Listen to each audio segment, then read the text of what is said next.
What do you think about some cream spinach to go with the You steaks? know how I feel about cream spinach, especially your cream spinach. I use these. So we got a couple of Serrano chilies. I'm gonna split these into quarters.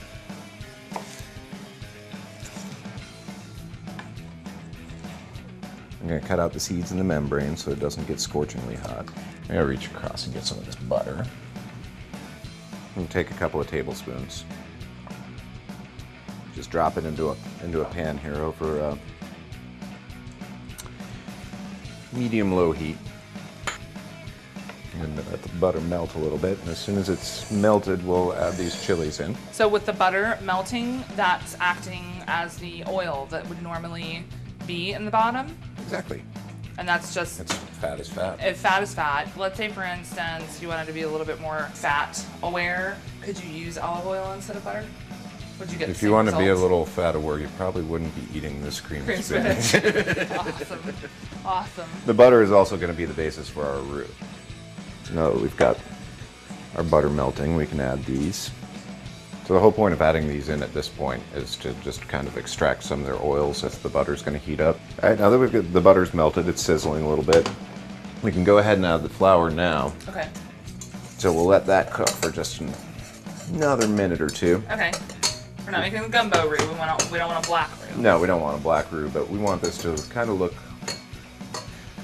cook it, just let the taste of the flour cook out. Yeah. And, you know, we're looking for it to kind of resemble wet sand at the beach.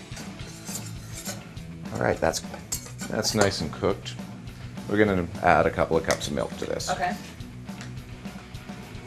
I have to wonder, I mean, since we've already got butter and we're already doing like cream spinach, why not heavy cream? Why not go for the gusto?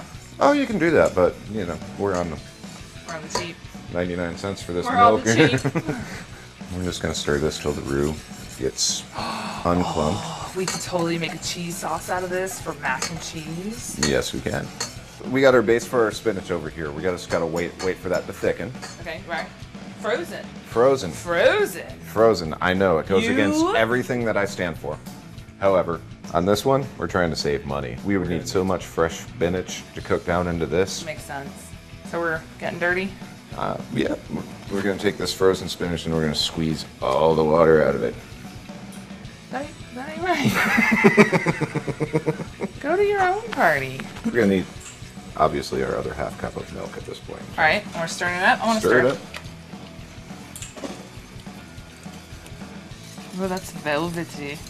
Now, there's going to be some water left over in the spinach, so we can get away with making a little bit thicker of a cream sauce than we usually would. Now, before we dump the spinach in, it'll just be infinitely easier to season this whole thing. Okay. But instead of trying to dump some flavoring on top of the spinach, we can mix this around Okay. already seasoned.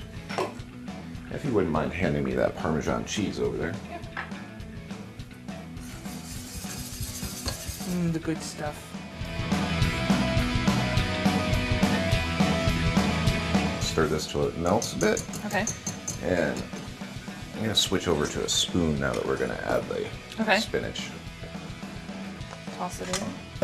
Get all that in there. All right, so if we got bailout beef, what's this called? Good Cash. question. We're just going to let this cook for a couple more minutes until all the cheese is dissolved. And we're going to pull it off before it, it's only going to be a couple minutes, so we don't pull it off before it turns gray. And it's that mushy stuff that you always had when you were a kid in the cafeteria line. Okay, this is looking like it's done to me. You want to be the judge of that? That is done. Okay, cool. Take it off the burner, just put them back? Yeah, let's just put it on the back burner. All right. We're going to finish off the steaks. We're going to take a skillet and we're going to turn it on to medium-high heat. Okay. So about 5 or 6 on the electric stove. So this is why you brought it up to 125 degrees, because as much as I say like bloody, I love bloody steaks, I prefer, you know me, I prefer a little bit more on the medium rare side, because we're going to finish it off the pan Yes. to get the caramelization. Yes. Which continues the cooking. Yes. I'm a genius. Yes, you are. I'm going to take this out of the water here. Okay. And I can see that it's changed considerably in the time that it's been in Yeah. there. Yeah, it's looking like it's cooking. We're going to take these out of the bag. All right. And note that they're very warm at this point in time. When we sear these off, It's going to take far less time to do it than if you were working with a cold steak because it's already at a higher temperature. I can smell like a punch of thyme and thyme and beef. I mean, it's a very robust flavor. It really intensifies the flavors and the aroma. Okay, all right, let's get these bad boys on. All right, we're going to take just a little bit of canola oil. Okay, canola because it has a higher smoke point. Yeah, it's right? going to stand up to the heat more. Could I use olive oil? You can, but it will burn faster than the canola oil will. We want to make sure that it's going to start searing the instant that it hits the pan. And I do know that. I do know that we need a... All right, I think we're at a point where we can do this now. That's music. That sounds good. To me, what this is looking like is the same method of browning something.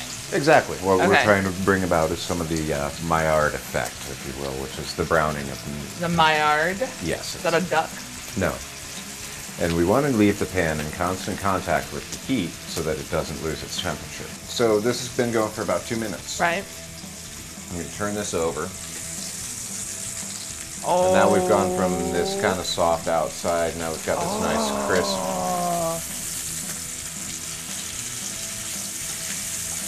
Now, this is good on its own.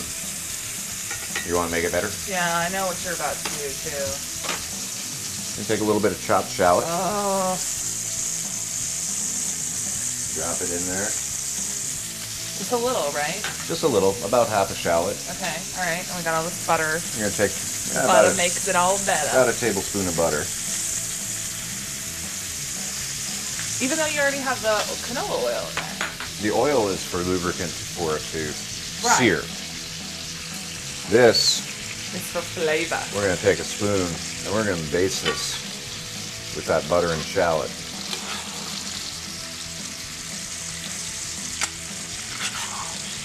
Yummy.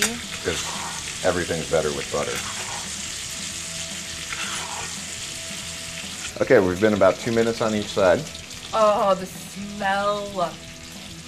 I don't want to let it rest. We have to let it rest. Oh.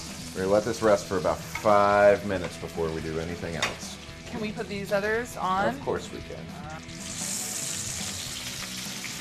We can take our creamed spinach Uh-huh. and get it into a bowl. Okay. I want my own plate. There you go. Yummy. Now see why we let it rest? We don't want all of that to end up on your Yeah, plate. exactly. Like, I mean, it's the same thing with grilling a steak. You always want to let it rest for at least 5 minutes. So you don't end up with that bullseye red center and everything else is dry. Exactly. Yeah, I know the importance. Okay, let me grab a fork and a knife. And be the judge. All right, first up, doing the cream spinach.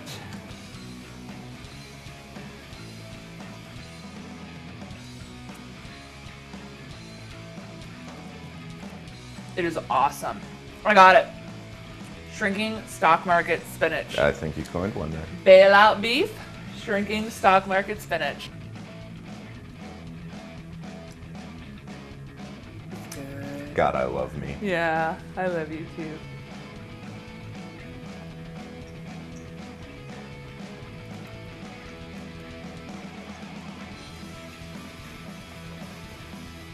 It tastes like a really good steak.